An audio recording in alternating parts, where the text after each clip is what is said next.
Hai, Assalamualaikum warahmatullahi wabarakatuh dan selamat sejahtera semua. Okey, hari ini kita akan sambung pembelajaran kita pada topik 2.2 iaitu reka bentuk mekanikal. Apa yang kita akan belajar pada hari ini ialah 2.2.1 iaitu mengenal pasti komponen mekanikal. Sebelum kita tahu apakah itu komponen mekanikal, kita perlu tahu apakah maksud komponen mekanikal. So, reka bentuk mekanikal ini didefinisikan sebagai komponen yang berfungsi untuk mengubah tenaga atau memindahkan suatu gerakan kepada gerakan lain. Komponen mekanikal adalah beberapa komponen yang berfungsi sebagai penghantar bagi menyelesaikan sesuatu tugas yang telah diprogramkan. Okey, selain itu, sistem mekanikal ini juga merupakan mekanisme yang digunakan bagi mendapatkan sesuatu hasil pengeluaran iaitu yang dikehendaki oleh pereka bentuk. Kita dapat 11 komponen mekanikal yang kita akan pelajari pada hari ini. Okey, komponen mekanikal tersebut terdiri daripada yang pertama ialah gear, yang kedua pautan atau linkage. Komponen mekanikal yang ketiga ialah tuas atau lever. Yang keempat, takal atau puli. Yang kelima, tali sawat atau belting. Yang keenam, aci sesondol atau camshaft. Yang ketujuh, aci engkol atau crankshaft. Yang ke-8, gelongsok atau slider. Yang ke-9, galas memolak atau ball bearing. Yang ke-10, bindu atau chuck. Okey, dan komponen mekanikal yang ke-11 ialah rantai atau chain. Okey, so kita akan lihat satu persatu daripada ke-11 komponen dan cikgu juga akan sediakan video simulasi berkaitan dengan komponen mekanikal ini supaya kamu akan lagi jelas bagaimana komponen mekanikal ini berfungsi. Okey, so komponen mekanikal yang pertama ialah gear. Gear merupakan komponen yang digunakan untuk memindahkan kuasa.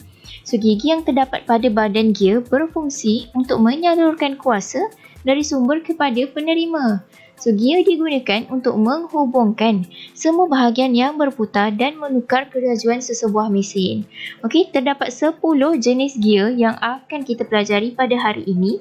Dan untuk kesemua jenis gear ini, cikgu akan sertakan video simulasi. Okey, setiap gear ini mempunyai fungsi yang berbeza antara satu sama lain. Okey, untuk gear yang pertama iaitu gear serong atau bevel gear. Gear serong berfungsi untuk memindahkan tenaga dari satu aci ke aci yang lain yang bersudut. So, penggunaan gear serong ini adalah pada mesin gerudi tangan dan tuas pelaras mesin, mata pemotong mesin gergaji meja. Okey, yang gambar di atas ini merupakan gambar rajah bagi gear serong. Okay, mari kita tonton video simulasi bagaimana gear serong ini berfungsi.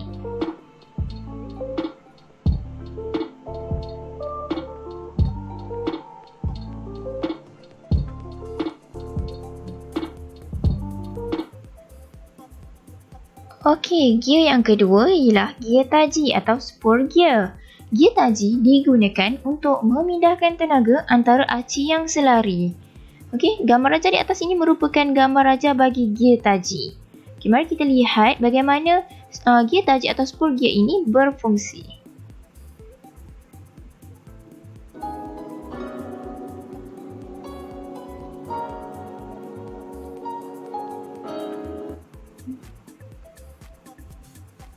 Okey, yang ketiga, gear rack dan pinion atau rack and pinion gear. Gear rack dan pinion ini digunakan untuk memindahkan gerakan putaran kepada gerakan lurus atau sebaliknya. Okey, contoh penggunaan gear rack dan pinion ini adalah pada steering kereta dan juga pintu pagar elektrik bermotor. Okey, gambar raja di atas ini merupakan gambar raja bagi gear rack dan pinion. Okey, mari kita lihat bagaimana gear rack dan pinion ini berfungsi.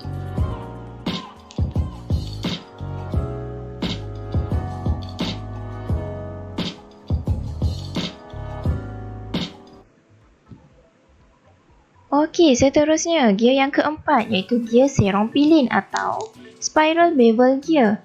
Okey, gear serong pilin ini juga dikenali sebagai gear serong yang mempunyai gigi yang helix. Okey, gambar raja di atas ini merupakan gambar raja bagi gear serong pilin. Okey, mari kita lihat bagaimana gear serong pilin berfungsi.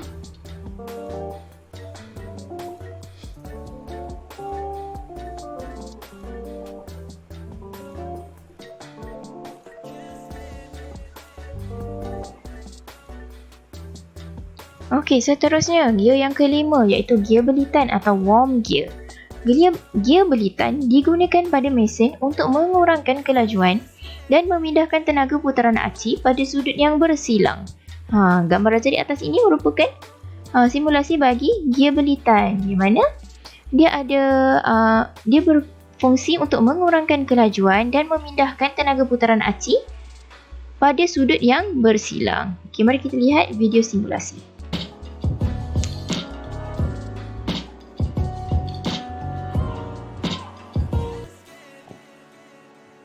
Okey, seterusnya gear yang keenam iaitu gear helix atau helical gear. Gear helix digunakan untuk sistem gear kereta di samping mempunyai mekanisme kelajuan yang tinggi. Okey, so mari kita lihat bagaimana gear helix gear ini berfungsi.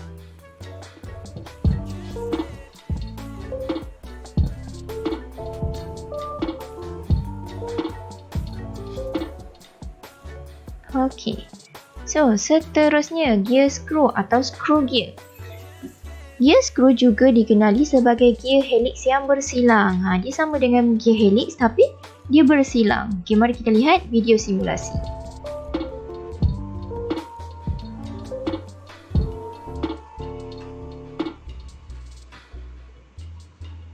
Okey, so seterusnya yang ke-8 iaitu gear dalam atau internal gear. Internal gear merupakan gear dengan gigi yang dipotong di permukaan dalaman silinder. Okey, maksud dekat sini akan ada satu gear dekat bahagian luar dan akan ada gear kecil di bahagian dalam. Okey, mari kita lihat bagaimana video simulasi gear dalam ini berfungsi.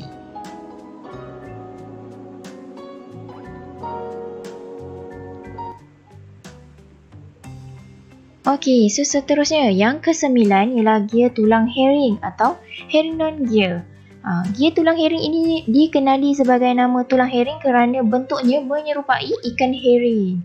So, gear tulang herring mempunyai bentuk yang menyerupai dua gear helix yang diletakkan bersebelahan. Okey, awak boleh tengok gambar raja di bahagian atas ini. Seperti ada dua gear helix yang diletakkan bersebelahan dan bercantum. Okey, mari kita lihat bagaimana simulasi video gear tulang herring ini berfungsi.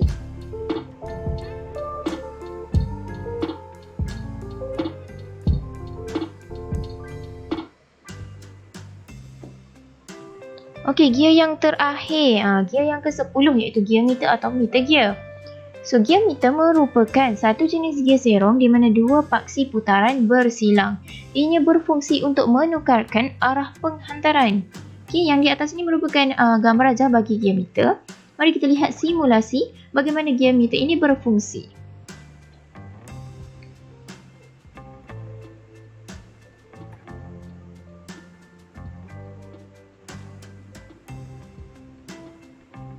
Okey, yang kedua, komponen mekanikal yang kita akan belajar pada hari ini, yang kedua ialah pautan atau linkage.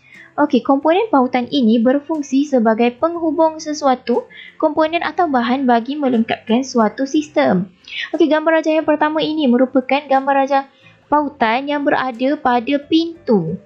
Yang memudahkan proses untuk kita buka dan tutup pintu secara automatik. Okey, yang kedua adalah gambar raja pada roda kereta api. Okey, mari kita lihat video simulasi bagaimana pautan atau linkage ini berfungsi.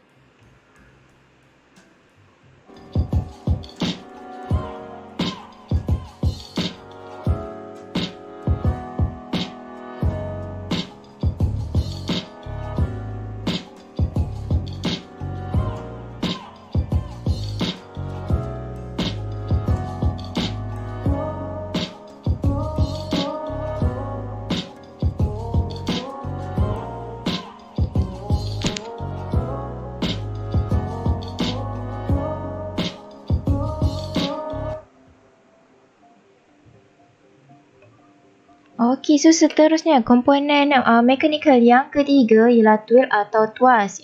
Atau dalam bahasa Inggeris ialah lever. Okey, twirl atau tuas ialah satu sistem yang berkaitan dengan daya iaitu effort, beban iaitu load dan fulcrum. Okey, terdapat 3 teori yang berkaitan dengan tuas iaitu tuas kelas pertama, tuas kelas kedua dan juga tuas kelas ketiga. Okey, perbezaan ketiga-tiga tuas ini adalah kita dapat lihat melalui kedudukan, daya, beban dan juga fulcrum. Okey, untuk tuas kelas pertama ini, semua boleh lihat daya berada di bahagian belakang, okey, dan fulcrum berada di bahagian tengah-tengah dan juga beban berada di bahagian hujung. Okey, contoh yang cikgu boleh bagi untuk tuas kelas pertama adalah gunting. Okey, di mana di bahagian belakang gunting, kita letakkan daya di mana kita pegang gunting tu. Tempat yang kita pegang kita kenali sebagai daya. Okey, untuk yang tengah-tengah bahagian skru yang menghubungkan antara pemegang dan juga mata gunting ialah skru. Skru itu kita kenali sebagai fulcrum. Okey, dan yang terakhir ialah beban. Okey, beban ini di mana kita akan meletakkan sesuatu bahan. Contohnya kalau dekat gunting kita akan letakkan sehelai kertas untuk kita potong kertas itu. Okey, itu adalah beban. Jadi gunting ini diklasifikasikan sebagai tuas kelas pertama.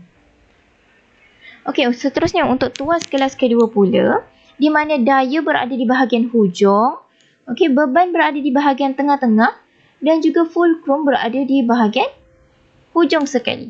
Okey, so untuk yang ini bahagian penolak untuk kereta sorong, penolak bahagian pemegang kereta sorong kita kenali sebagai daya di mana kita yang akan pegang kereta sorong tersebut.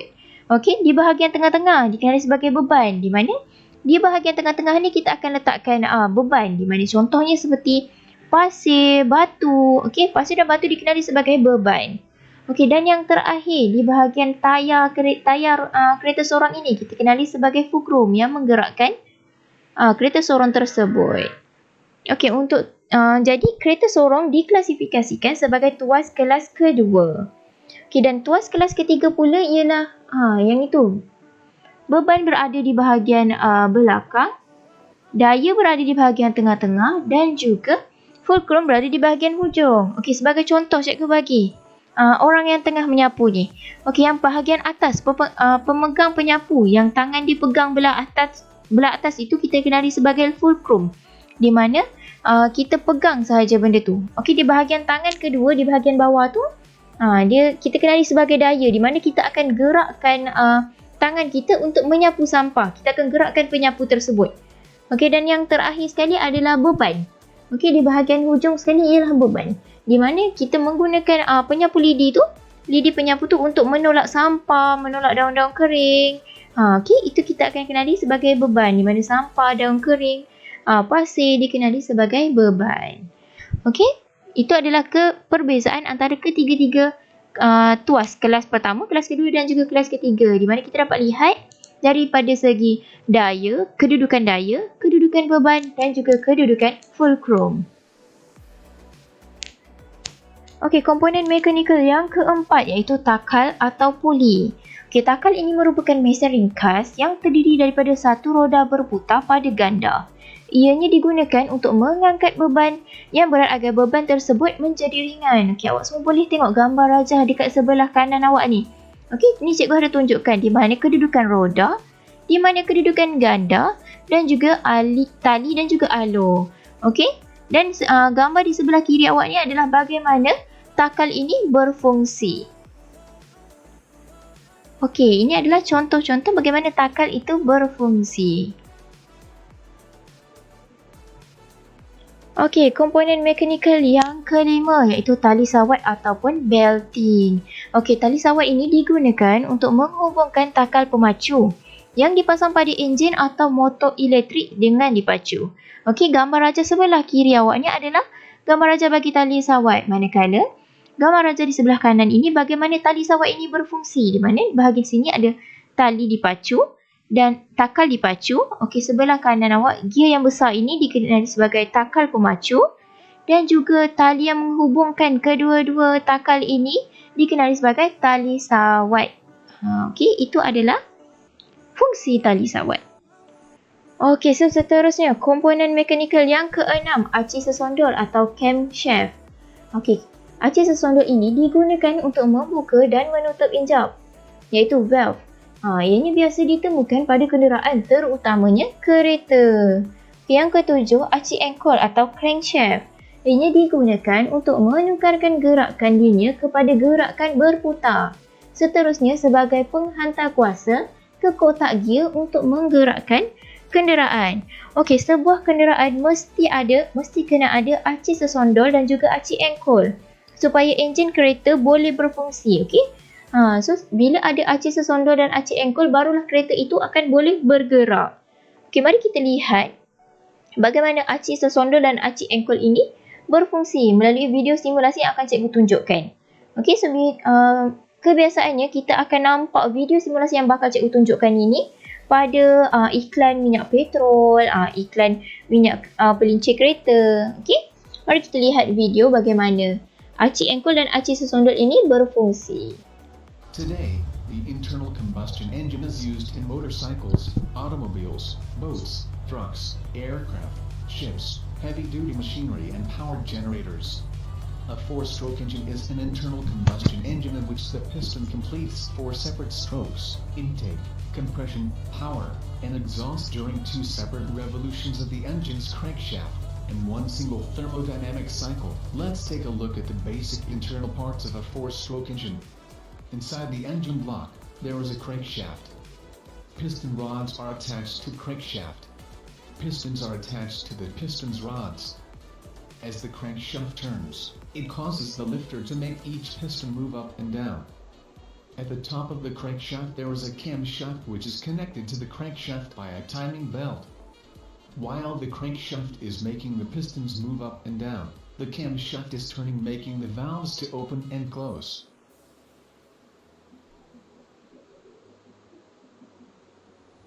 Let's now take a look at how the combustion creates piston's motion. First, intake stroke. The inlet valve is opened, and the fuel-air mixture is drawn in, as the piston travels down. Second, compression stroke. The inlet valve is closed, and the piston travels back up the cylinder, compressing the fuel-air mixture.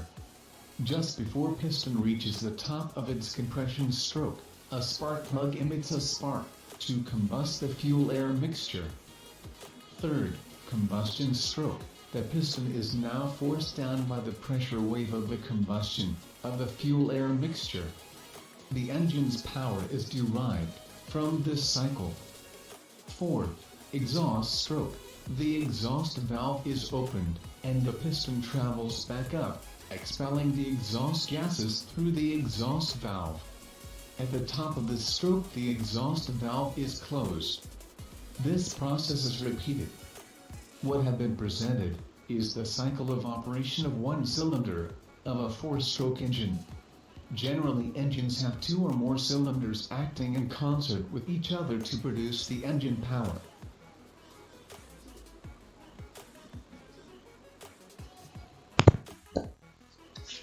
Okey, so seterusnya komponen mekanikal yang ke-8 iaitu gelongsor atau slider. Okey, gelongsor atau slider ini berfungsi sebagai pengurang geseran bagi menggerakkan sesuatu komponen. Biasanya kita dapat lihat gelongsor atau slider ini dalam industri yang memerlukan pemindahan beban yang berat. Okey, beban juga digerakkan secara mendata pada gelongsor. Okey, yang bawah ini adalah gambar pintu sliding door. Sliding door mana kita perlu tolak je. So itu adalah fungsi gelongsor. Kita tak perlu angkat dan alih. Okay, so kita tolak dengan menggunakan bantuan gelongsor atau slider. Okay, untuk gambar rajah yang kedua ni, biasa tak tengok untuk orang yang shooting video, yang dia adalah seorang pelakon ke apa kan. So bila dia buat video, dia perlukan gelongsor ini supaya memudahkan dia untuk bergerak kan, untuk dia ke kiri ke kanan. So takkan ada masalah. Okay, mari kita lihat bagaimana gelongsor atau slider ini berfungsi terhadap pintu dan juga kamera.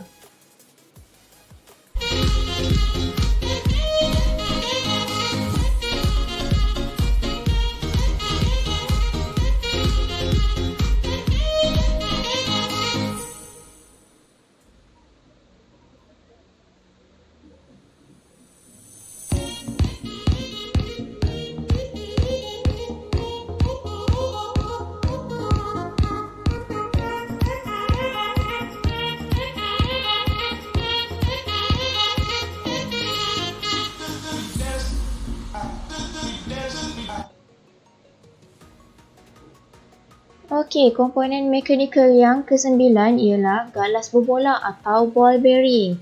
Okey, galas berbola digunakan untuk mengurangkan geseran dan melancarkan pergerakan. Okey, contoh galas berbola adalah pada bahagian roda kenderaan. Okey, yang bahagian dalam ini, dia merupakan galas berbola. Okey, mari kita lihat macam mana galas berbola ini berfungsi pada tayar kereta, pada rim kereta. It's called a hub. The wheel spins smoothly because the hub has bearings inside it. Bearings reduce friction, which is a force that resists motion. A common type of bearing has tiny steel balls that allow the hub to roll around the axle instead of rubbing against it. Rolling produces less friction than rubbing, so having bearings in the hub will make it easier to start spinning and keep. Okey. Dan yang ke-10 iaitu bindu ataupun cak. Okey, bindu ataupun cak ini digunakan bersama mesin gerudi. Cikgu pasti awak semua mesti pernah tengok kan macam mana bentuk mesin gerudi. Okey, so fungsi bindu ini adalah untuk mencengkam mata gerudi. Okey, yang sebelah kiri awak ni, gambar raja sebelah kiri ni merupakan bindu dan gambar raja sebelah kanan ni merupakan gerudi. Okey, so kedudukan bindu ini adalah pada bahagian depan gerudi yang berfungsi untuk mencengkam mata gerudi. Okey, komponen mekanikal kita yang terakhir iaitu rantai ataupun chain. Okey, yang ini cikgu pasti awak semua sudah biasa lihat. Okey, rantai ini digunakan sebagai pengantara bagi penghantaran kuasa antara dua gear. Okey, rantai ini banyak digunakan pada basikal dan juga motor. Okey, so kalau contoh awak nampak orang yang mengayuh basikal kan ada rantai. Okey, itu adalah rantai antara komponen mekanikal yang akan kita pelajari. Okey, so gambar sebelah kiri ini adalah gambar rantai. Okey, dan yang gambar sebelah kanan awak ini adalah bagaimana rantai itu berfungsi. Okey, so kita telah pelajari 11 komponen mekanikal pada kelas hari ini iaitu gear, pautan atau linkage, tuas atau lever, takal dan puli, tali sawat atau belting, aci sesondol atau camshaft, aci engkol atau crankshaft, gelongsor atau slider, galas berbola atau ball bearing, bindu atau cak dan yang terakhir rantai atau chain. Okey, itu sahaja untuk pengajaran kita pada hari ini. Okey, sekian, terima kasih.